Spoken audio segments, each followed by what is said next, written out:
A vegan lifestyle helps us to stay connected to the natural world. It can also, through a nutritious, plant-based diet, improve our health and longevity. Dr. Michael Greger, a celebrated physician, international speaker, and New York Times best-selling author, is dedicating his life to educating the world on the health benefits of a plant-based diet.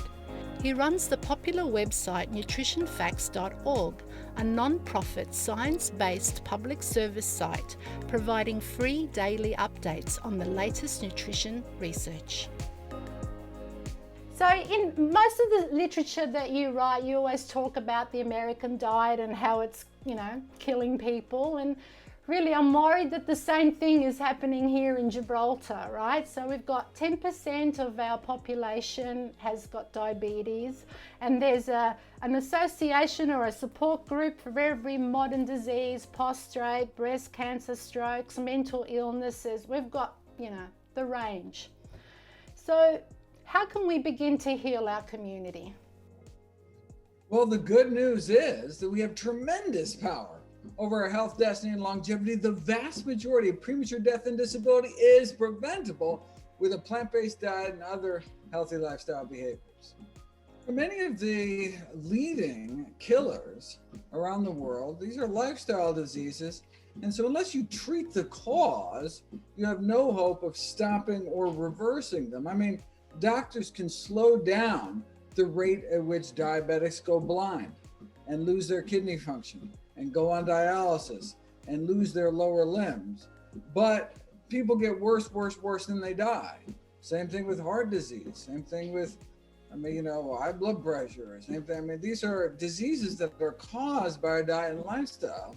And until we address the underlying cause, we really have no hope. But the good news is that we can stop, arrest, even reverse some of these leading killer diseases by simply changing our lifestyle. In fact, it can happen so quickly and so prominently that doctors and patients alike underestimate the power of lifestyle changes, such that if you are on blood pressure lowering medications or on blood sugar lowering medications, you really must work with your doctor to rapidly wean yourself off these drugs, because you start eating a healthy diet, you'll find yourself, rapidly over-medicated.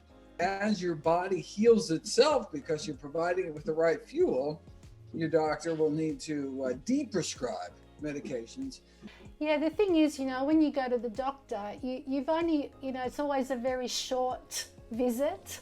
It's like, what's wrong? Oh, okay. Well, there's no talk of nutrition or sending you to a nutritionist. It's always, well, look, take these and see what happens, But I was lucky that I had a doctor who said, go plant-based, and that changed my life too.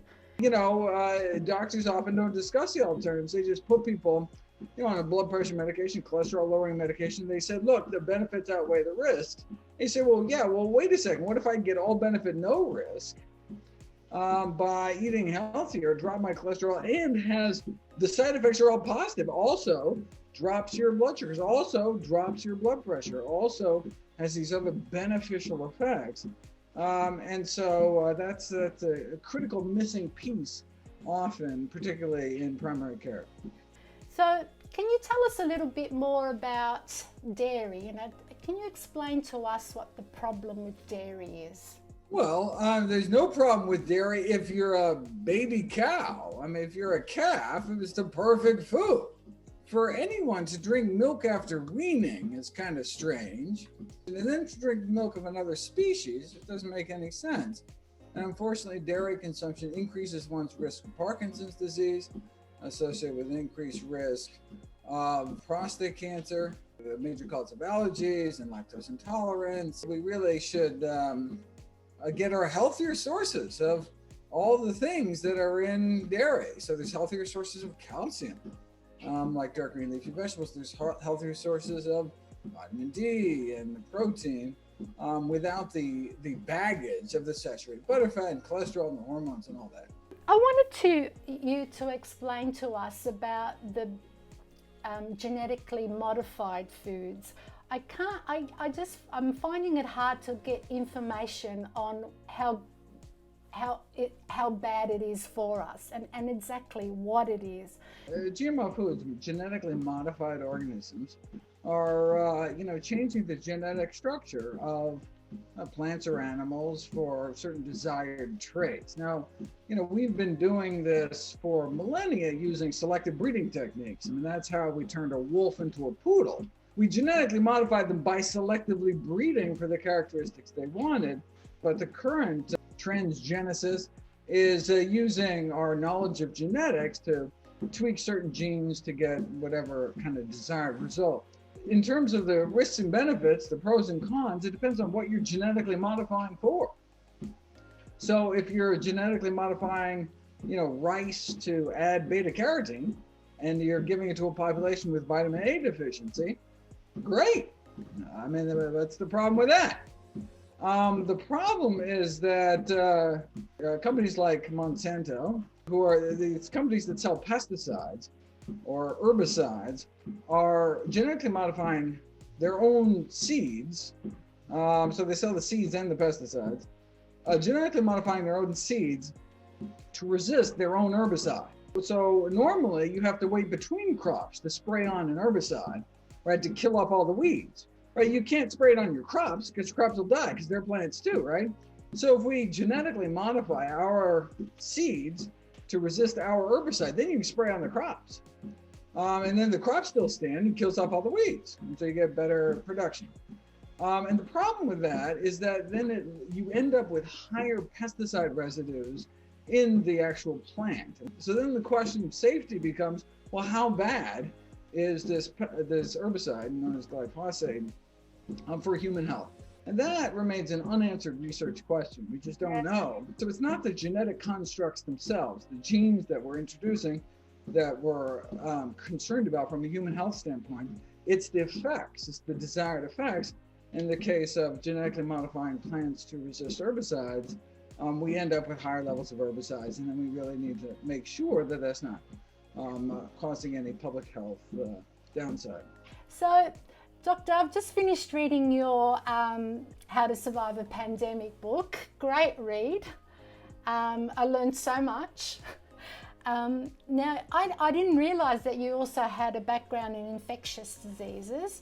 So you told us more than 10 years ago that there would probably be a pandemic which would come from animals. Yeah? In your book, you say, we now live at a time when we need to make urgent and ambitious changes. What are those changes, Dr. Greger?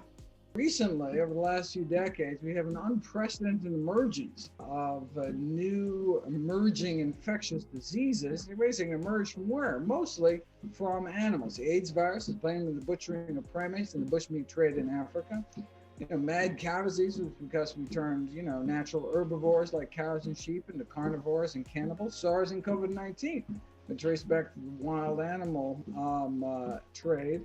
But our last pandemic, swine flu in 2009, wasn't caused by wasn't from some backwater wet market in Asia, but was largely made in the USA on these pig operations in the United States. Now, thankfully, swine flu only killed about 500,000 people, but the next time we might not be so lucky in terms of what we can do. Well, as devastating as COVID-19 has been, an even greater infectious disease threat may be waiting in the wings of chickens. According to the US CDC, the leading candidate for the next pandemic after COVID-19 is a bird flu virus by the name of H7N9, which is 100 times deadlier than COVID-19. And the last time a bird flu virus jumped species and directly caused a pandemic, triggered the worst plague in human history, the 1918 pandemic, killed 50 million people. When we overcrowd, tens of thousands of animals in these cramped, filthy football field-sized sheds, like, beak to beak or snout to snout atop their own waste, it's just a breeding ground for disease. There's, the sheer number of animals, the overcrowding, the stress crippling their immune systems, the ammonia from the decomposing waste burning their lungs, lack of fresh air. What you really have is kind of a perfect storm environment for the emergence and spread of these so-called super strains of influenza. the bottom line is, it's not worth risking the lives of millions of people for the sake of cheaper chicken. Who's going to stop this? We're going to stop this. That's yes, right. we're going to stop it. Some people say to me, one person can't change anything, because I go on and on about it. I said, well, if everybody does their bit, we can. That's a great attitude. And that's how everything in the world historically has always been done. People getting together and changing the world. And if it wasn't so life and death important, with literally millions of lives hanging in the balance, okay. But because there's such this critical need, then it's no longer going to be kind of business as usual. Thank you so much, Dr. Gregor. It was an absolute pleasure. And if you ever come to Gibraltar, let me know. I'll take you up to the top of the rock. I would love it. Stay safe and keep up the wonderful work. Thank you. You too.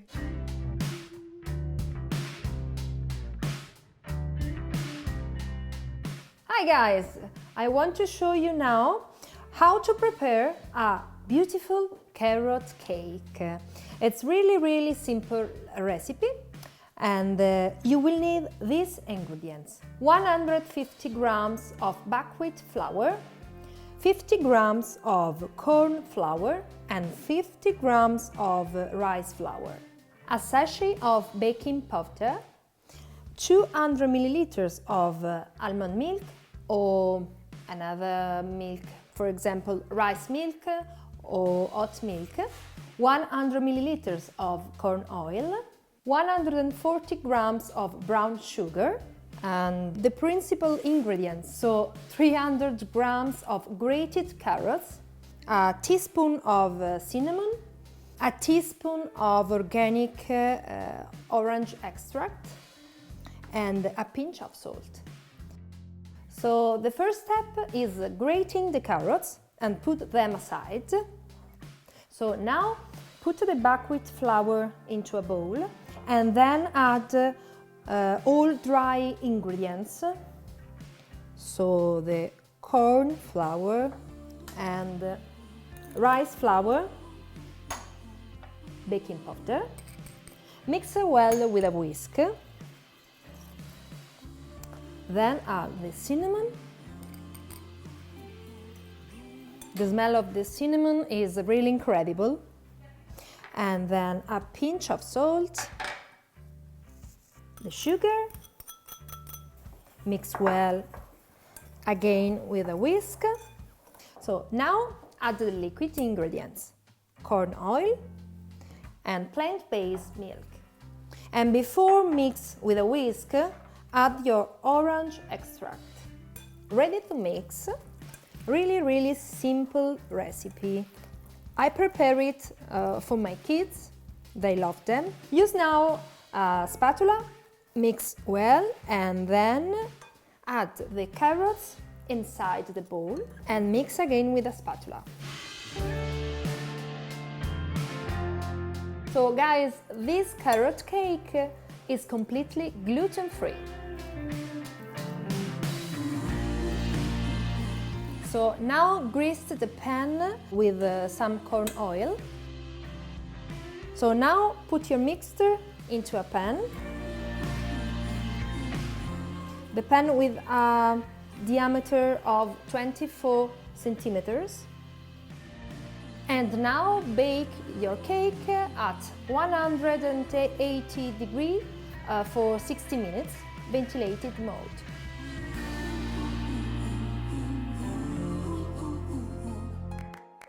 Guys, our cake is ready, and now I want to decorate the cake. Well, Rosanna, come here. Oh, at last, I've been waiting. I've even got the plates ready, no? Yes, but decorate. Do you want to decorate the Of cake course, with a sprinkle of? See, so how are we going to do it? Okay. Oh, yes, shall I do it? Yes. Okay. Okay, so put Yeah, just do it your like that. icing sugar and move. Yeah. Facile. Doesn't Yes. that look lovely? Almost like a Christmas cake, really.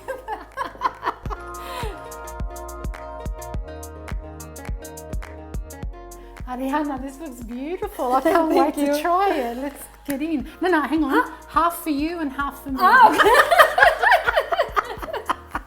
I love carrot cake. It's one of my favorites.